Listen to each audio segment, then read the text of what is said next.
So if you are looking for secondary rhinoplasty surgery, this video is for you, as we are going to discuss a particular patient who has undergone secondary rhinoplasty surgery with me.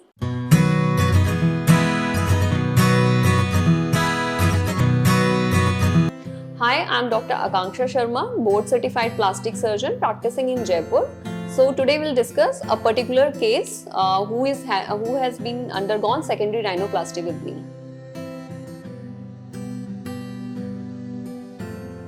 तो ये particular patient मेरे पास आए थे अपनी nose के concern को लेके, जिसमें इनकी एक बार सर्जरी ऑलरेडी हो चुकी थी।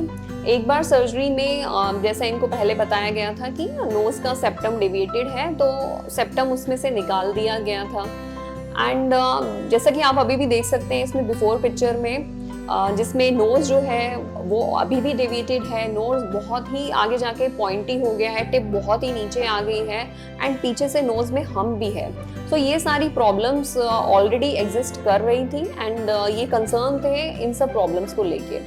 So after proper discussion, patient के साथ डिस्कशन होने के बाद, एज इसमें सेप्टम ऑलरेडी जो था डीएनएस के थ्रू निकाल दिया गया था। तो सेप्टम एक ऐसी बोनी पार्ट होता है नोज के अंदर जिसको हम हार्वेस्ट करते हैं ड्यूरिंग सर्जरी। सो अगर हमें सेप्टम नहीं मिलता है तो हमें सेकेंडरी जगह से जो है कार्टिलेज हार्वेस्ट करनी पड़ सकती है।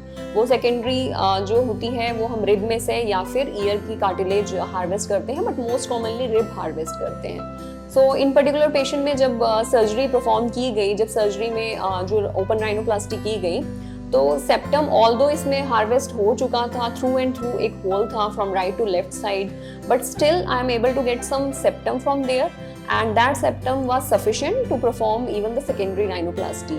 So secondary rhinoplasty में as हम देख सकते हैं कि hump की भी करेक्शन की गई है इस पेशेंट में, एंड जो टिप बहुत ही अजीब तरीके से आगे आके शार्प हो गई थी, वो टिप आफ्टर पिक्चर में जैसे आप देखते हैं कि स्मूथली एज पर द फेशियल प्रोपोर्शन शार्प होके and it has come to its proper level.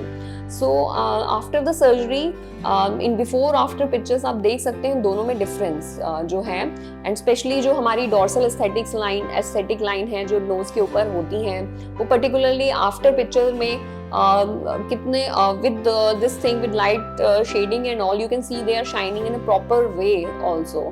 So he is very happy with the surgery. Even he has undergone the secondary rhinoplasty surgery, but still हमें bone harvest करने की need नहीं थी। So septum से ही हमें upper part से bone cartilage जो थी मिल गई थी, and after picture में आप देख सकते हैं कितना difference है।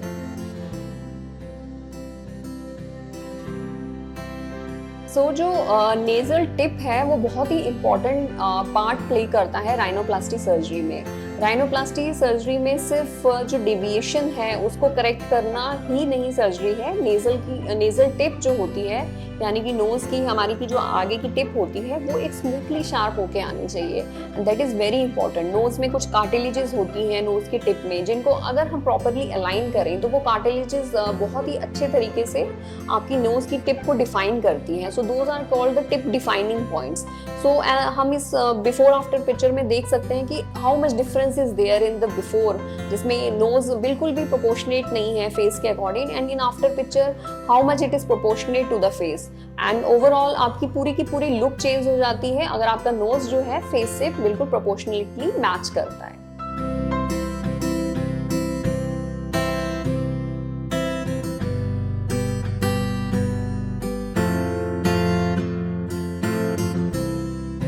So this particular video is for this patient. We will be discussing more patients and we'll be having more case discussion on our YouTube channel. So you can stay connected with us and you can subscribe to our channel.